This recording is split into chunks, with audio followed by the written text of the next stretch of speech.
guys. Tired. Late night. Long bank holiday weekend. Long, fun, enjoyable bank holiday weekend. Um, it's really good, you know. Good Friday. It's always nice. What did I do on Good Friday? Um, I can't remember now. But yeah, I think the highlight was obviously Sunday. Seen by angels. Amazing. It's just an amazing experience. I've not done something like that before, so it's quite interesting. I mean, like having like a church play. Um, so again, just the response and what it meant to people, and people's response to it was really overwhelming. It was yeah, it's a beautiful thing to be involved in. Wonderful experience. So that was beautiful. That was wonderful.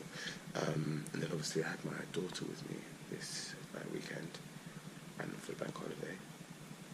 And when we get together, it's a lot of madness. So yeah, it's just a lot of fun. But now it's my proverb time. It's Proverb 23 today. I'm just gonna go ahead and read it. I cannot be bothered to film that. So, as always, I will post what stands out to me on my Instagram story. So if you are interested, so you can find it for like 24 hours. Peace out. So yeah, just with my proverbs and what stuck out to me today. So actually quite a bit stuck out to me. Quite a bit today. Like whoa. We got. Okay, so it's like do not overwork to be rich because of your own understanding. Cease. Will you set your mind on that which is not? For riches certainly make themselves wings. They fly away like an eagle toward heaven. That's what's that? That's Proverbs 23. Well, that's 4 and 5. But 5 is will you set your eyes on that which is not? Will you set your eyes on that which is not? For riches certainly make themselves wings. They fly away like an eagle towards heaven. And I guess it just made me think like, or kind of reminded me that it's not wise to chase money. Of course, you know, money's needed. Needed. How'd you put a G in needed, Darren? How did that work? I don't know. Yeah, so, you know, money's needed. You need to pay your bills. You need to buy food. You need to, put a roof over your head, buy clothes, etc., etc. You need to get around. And this wonderful system they've built, you require these strange metal objects and these funny pieces of paper or plastic now in order to do so. So like we know we need that, but I guess it's, you know, don't forget your plan, don't forget your purpose, don't forget what you're doing and why you're doing it. You know, are you in a particular endeavor because of money? Like, you know, one thing that I find strange, you know, like when you go to restaurants or you like maybe a supermarket or whatever, places where people serve you, I often find it strange. Some of the people who choose to serve, I'm like, why have you chosen to serve? You clearly do not like this. It's not in your heart to do this thing. You know, so I hate when I am dealing with customer service personnel who is here for money alone.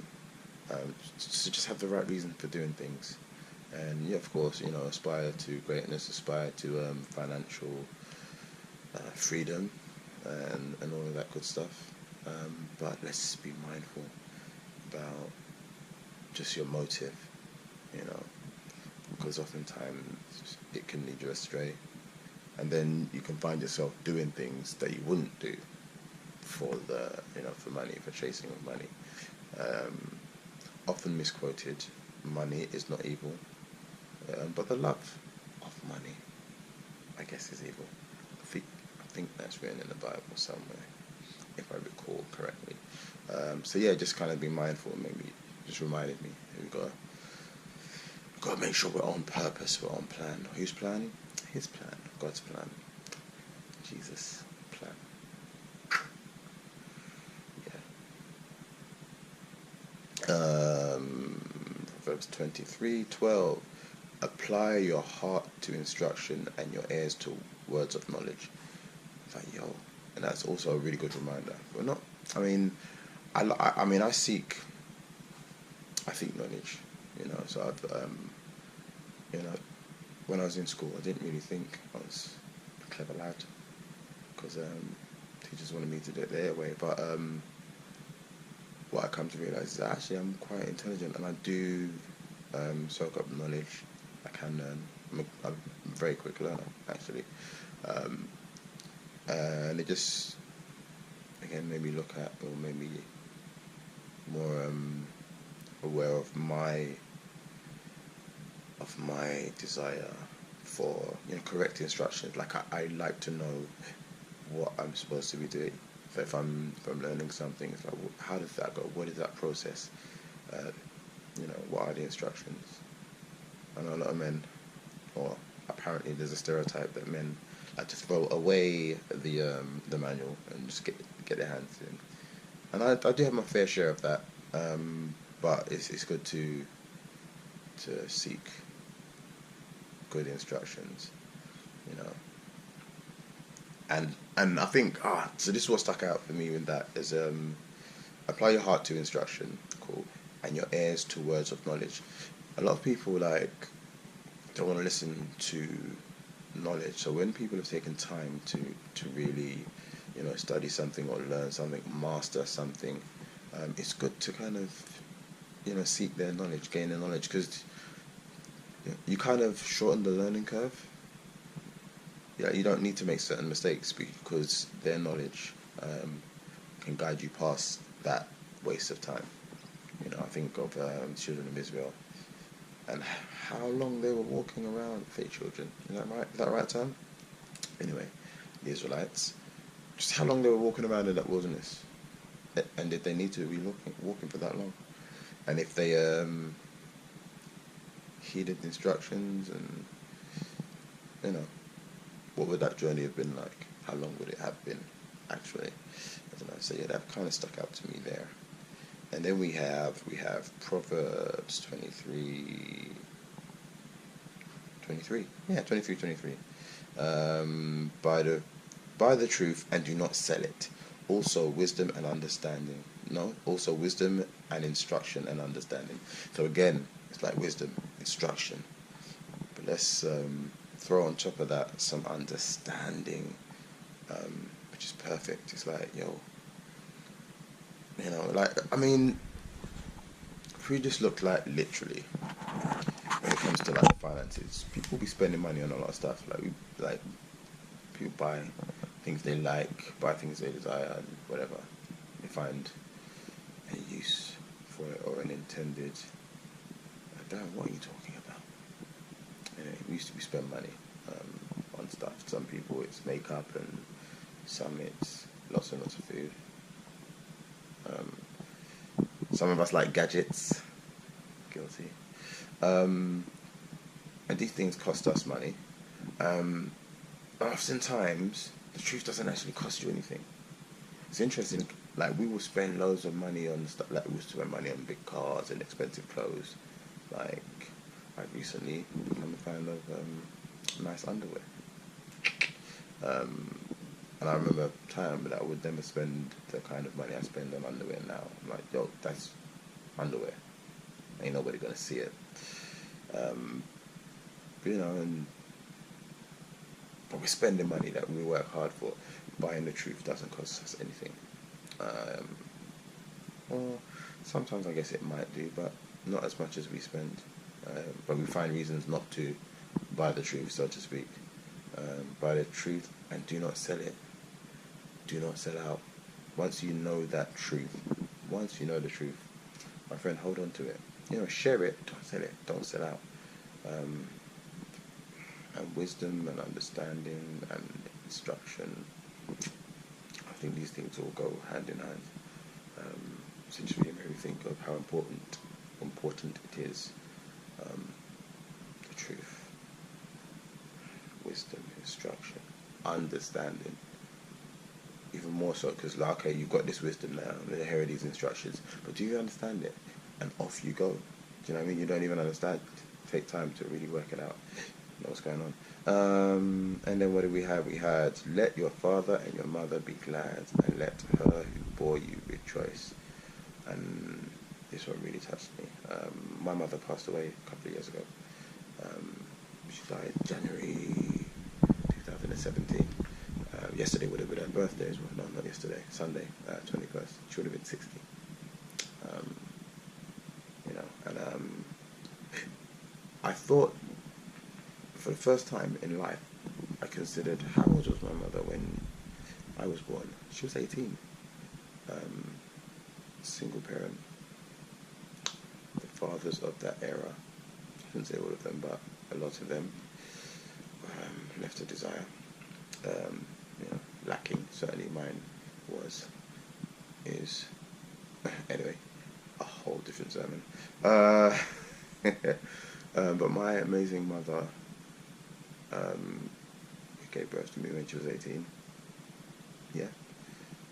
Just wow. And I look at what it meant to be a single parent in those days, like real single parents. I feel like nowadays, I mean, there are still some real single parents. When I say real single parents, I'm not talking about people who, like, caused their own problem. Like, there's maybe a minor issue and you blow it up and all of a sudden, okay, you can't see your son or you can't see your child, and it's like, so you've made yourself a single parent when you didn't need to be. I mean, yes, if he's abusive, dangerous, harmful, fine, take protective steps, of course. Guys, if she is any of those things, because I know some guys who have had to, I'm taking my child. Do you know what I mean? Shout out to you strong single fathers as well, doing it on your own and trying to work that out. If you have to, then you have to. You know what I mean? But then, so those for me are real single parents. But then you've got some, I mean, in my experience, I'm a guy, I'm a father. Some women who want to be difficult. I guess some people, because there are guys, I've got friends who are dealing with guys who and I'm like, wow, that's a lot of work. Friends and family even. But it's like, if you can resolve an issue and if you can be amicable, why not do that? Like, your child is the one who's missing out. And certainly, when I look at my mum, my dad really just he wasn't there. He wasn't about his thing in it. He didn't decide, like, I need to be a father. So she did it on her own. I think she did a really good job. I think she'd be really proud of me. And that she'd be proud.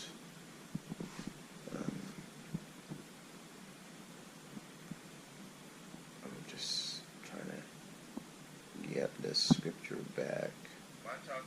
And again, I posted it on my Instagram, and I should really just pick up my Bible, but I cannot be bothered to turn the pages. And so, just want to read it one more time. And it says, what does it say? Okay. Let your father and your mother be glad, and let her who bore you rejoice. And I feel like right now, my mother is in heaven rejoicing.